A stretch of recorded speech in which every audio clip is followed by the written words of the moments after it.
Mais ça ne veut pas dire que vous vous aimez, que le destin va vous réunir. Et vice-versa. On appelle ça de l'amour impossible. Deux personnes qui s'aiment depuis toujours et depuis longtemps même, depuis même des années et des années, mais qui malheureusement, le destin ne veut pas réunir ces deux personnes, pour diverses raisons. Mais ça ne veut pas dire que vous vous détestez, que le destin ne va pas faire en sorte de vous réunir quoi qu'il arrive. Et même si vous vous imposez.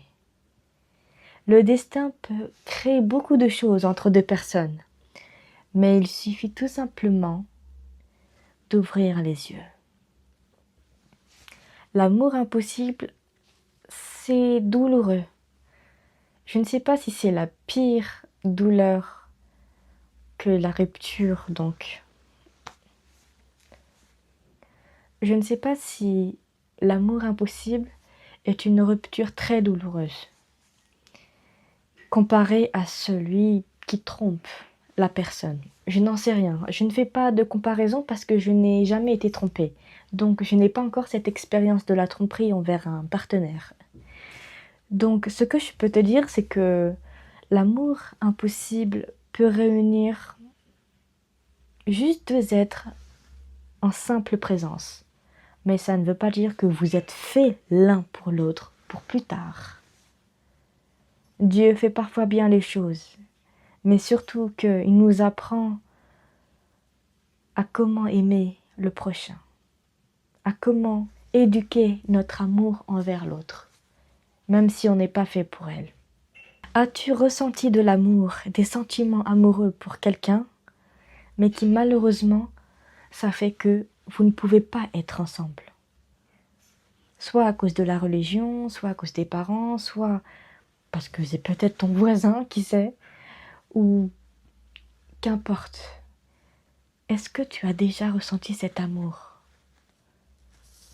qui te dit que tu l'aimes et que tu veux t'engager, que tu veux aller, qui sait, peut-être plus loin, que tu es prête ou tu es prêt, mais qui malheureusement, le destin fait toujours en sorte de vous séparer encore et encore.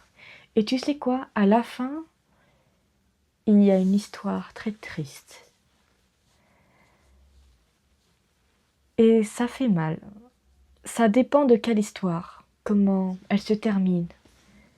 Mais ça fait mal. Mais tu sais quoi, je vais t'apprendre une chose.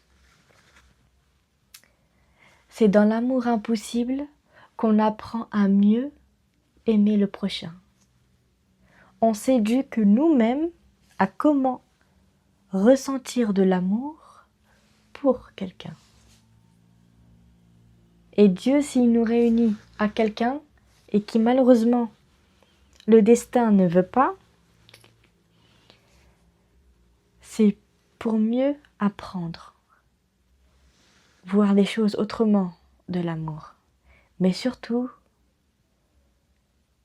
d'être prêt à ce qu'il y ait une fin.